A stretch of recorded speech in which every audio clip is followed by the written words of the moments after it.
नमस्कारम। आज मैं बात करूंगा पंचतत्वों की। तो पंचतत्व होते क्या हैं? पंचतत्व हैं हमारे आकाश, वायु, अग्नि, जल और पृथ्वी, जिससे हमारे इस शरीर का निर्माण हुआ है। ये पंचतत्व शरीर के बाहर भी है, यानी इस ब्रह्मांड में है, इस प्रकृति में है, और शरीर के भीतर भी हैं। अब कहते हैं, माना जाता है कि पहले विश्व में सिर्फ परमात्मा थे या एक ब्रह्म थे, उनके अलग अलग नाम हुए हैं। उन्होंने दो तत्व प्रकट किए, एक प्रकृति और एक पुरुष। पुरुष यानी आत्मा और प्रकृति यानी जड़। तो जो पंच तत्व हैं हमारे, वो हमारे प्रकृति के अंदर आते हैं, जिससे हमारे शरीर का निर्माण हुआ है। अब जानते हैं कि पंच तत्व से हमारे शरीर का निर्माण कैसे हुआ है। सबसे पहले बात करते हैं आकाश तत्व की। तो जो आकाश है, आकाश का मतलब होता है खाली स्थान। जहाँ कहीं भी खाली स्थान होगा वहाँ आकाश तत्व होगा। तो हमारे शरीर में ऐसी बहुत सारी जगहें हैं जहाँ खाली स्थान है। जैसे हमारा फूड पाइप, यानी जिसे हम ईसोफेगस कहते हैं, यानी खाने की नली। हमारा मुंह, इसमें भी काफ़ी जगह है। हमारा स्टमक यानी हमारा पेट, और स्मॉल इंटेस्टाइन, लार्ज इंटेस्टाइन, छोटी आंत, बड़ी आंत, ऐसी बहुत सारी जगहें हैं जहाँ खाली स्थान है।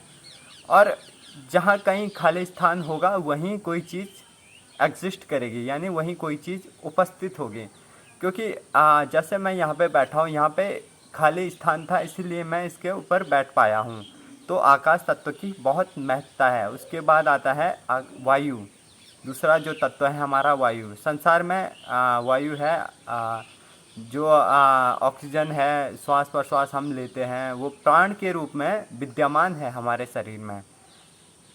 हमारे शरीर में मुख्यतः 10 प्राणों की बात की है। प्राण की वीडियो मैंने पहले ही बना दी है। उसमें मैंने प्राण को समझाया है कि प्राण क्या क्या हैं और उनके क्या कार्य हैं। फिर तीसरा आता है अग्नि। अग्नि ऊर्जा का प्रतीक है, यानी जो हमारे शरीर को ऊर्जावान बनाती है। मुख्यतः हमारे शरीर में 13 अग्नियों की बात की है।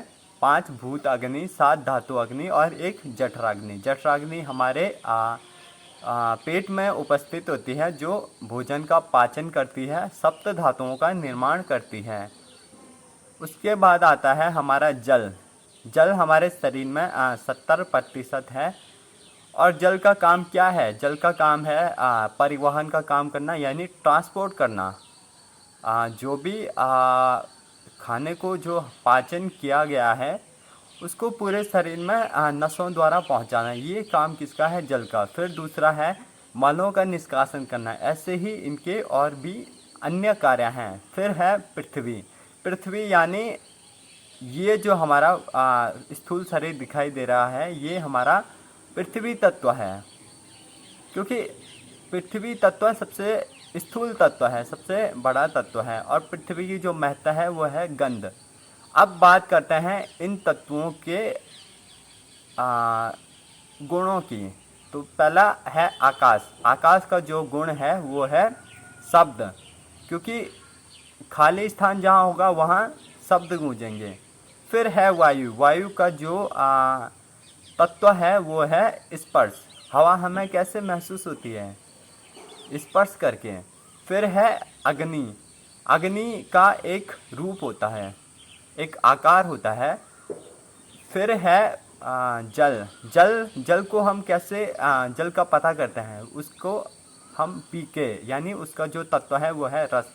और फिर है पृथ्वी। पृथ्वी यानी पृथ्वी को मुख्यतः हम मिट्टी से लेते हैं। तो पृथ्वी का जो तत्व है वो है गंध, क्योंकि मिट्टी की एक खुशबू होती है। तो इसी प्रकार से हमारे इस शरीर का निर्माण हुआ है। और जब भी शरीर में कोई गड़बड़ी होती है तो इन्हीं तत्वों की मदद से इस शरीर को हील किया जाता है, यानी ठीक किया जाता है। तो ये थी आज की वीडियो, थोड़ा बहुत पंच तत्वों के बारे में। आई होप आपको वीडियो अच्छी लगी होगी, और अच्छी लगी है तो like, comment, share and subscribe. नमस्कारम।